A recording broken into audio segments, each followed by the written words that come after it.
Scream 7 is a 2026 American horror film written and directed by Kevin Williamson and stars Neve Campbell, Isabel Jasmin, Savoy Brown, Mason Gooding, and of course Courtney Cox. The plot follows one of the all-time final girls, right? Sidney Prescott, as she prepares herself for a battle yet again as her past comes back, not only for her, but her daughter this time as well. And I know what you're thinking, assuming you haven't seen this. Like, really? That's the plot? That's what Kevin Williamson could cook up for us? Well, yeah, but there's at least a little more to it than that. I know there's a lot of buzz going around that's mostly negative, about this movie, but hear me out, I guess. And I'm not gonna lie, I've really been dreading reviewing this movie, and I'm not, completely sure why.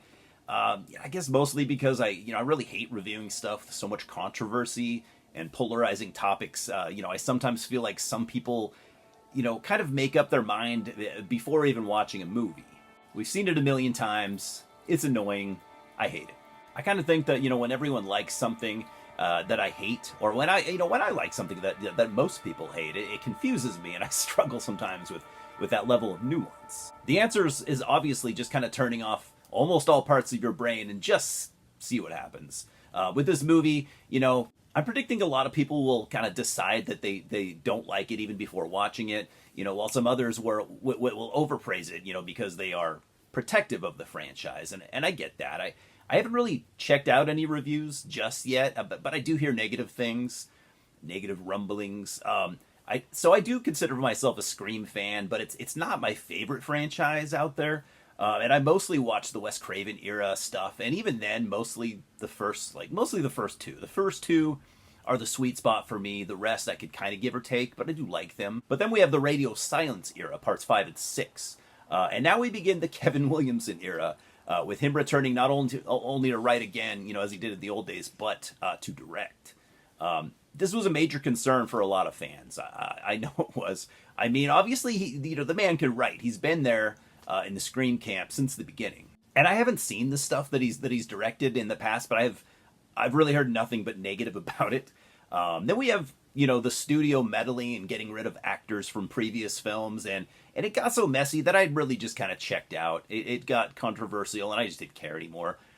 So gone are most of the characters from the Radio Silence era, with the exception of, correct me if I'm wrong, but I think just Jasmin, Savoy Brown, and Mason Gooding's characters. And honestly, I didn't really care for most of the characters of the previous two movies. So, their absence didn't really bother me, other than the fact that I didn't agree with how shit went down. And I don't know how you guys feel, but I feel like the story here is slimmed down just a little bit. Characters, less characters to focus on, I would say. It felt less messy in that area.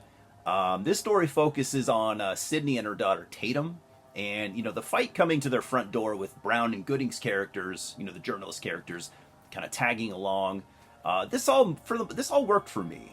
Sidney Prescott is arguably the greatest final girl ever, and I didn't mind seeing her come back again.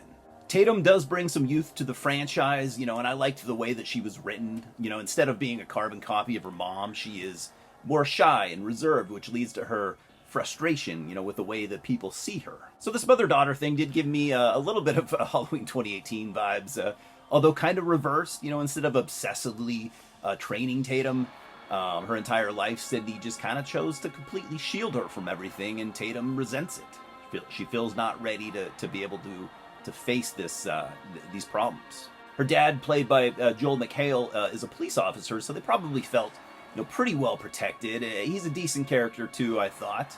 And of course we have Gale Withers, the reporter played by Courtney Cox, the Scream mainstay. And she pretty much does what she's done in the last few movies. She does the Gale Withers stuff. Not as dominant of a character as she used to be, more of a side character now, but it's still important that she's there. And, I think it's totally fine that she is pushed to the side a little bit to make room for the newer characters. But the biggest part of any Scream story, if you ask just about anybody, is going to be, the Ghostface stuff. That's what we really want. And I'll admit that I'm still a little bit on the fence. In the theater, I wasn't too hot on the whole AI storyline. Of course, I'm not going to spoil anything here, but it's 2026. It works, and it makes sense, and it even allowed for a surprise character, without using any lame storyline gimmicks. That's about as close as I think I'll get to spoiling anything in that area. I'm being intentionally vague, but I hope it works for you. If you've seen it, you know what I mean. If you don't, maybe you're a little confused, but that's okay. I do think this was the most brutal Ghostface yet, too. I know the violence has been, been getting amped up a little bit over the last, 3 films, I think. So yeah, some decent gore. The story is kind of middle of the road, but it's fine. It's fine as another story in the Scream universe. It's the Nightmare on Elm Street 2 of the Scream franchise, in my opinion. It's not where I'd want the series to end, but I imagine there's more to come anyways. Which leaves me with the question, how much do we want? Should it have ended years ago, or do we just keep asking for more? Like, even the other day, my son is 17 years old, and we had a talk about Scream. I told him I was going to go see Scream 7, and he wasn't a big fan of Scream 6, kind of like me. And he's like, yeah, I'm checked out. I'm not really interested in seeing Scream 7. So maybe the younger people are, maybe they don't want these long franchises. I don't know. It doesn't matter. But the thing that I like to remind myself is that most horror franchises were really just meant to be one movie. And with a character like Ghostface, there isn't just one person, so there's a lot you can do with it. I guess it's easy, but it's also easy to be super derivative. And on that note, I'll talk a minute about Ghostface because I have some weird opinions. For me, in a weird, unexplainable way, Ghostface is just one character, even though many people have worn the mask. And I don't know if you guys feel that way too, but they're always, no matter who's wearing the mask, Ghostface is going to be voiced by Mr. Roger Jackson. So it feels like the same character. It feels like one guy.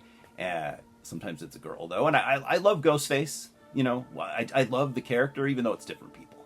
It's just makes the Ghostface character stand out from a Freddy Krueger or a Michael Myers or Jason Voorhees. So I'm giving Scream 7 a 2.5 out of 4 stars.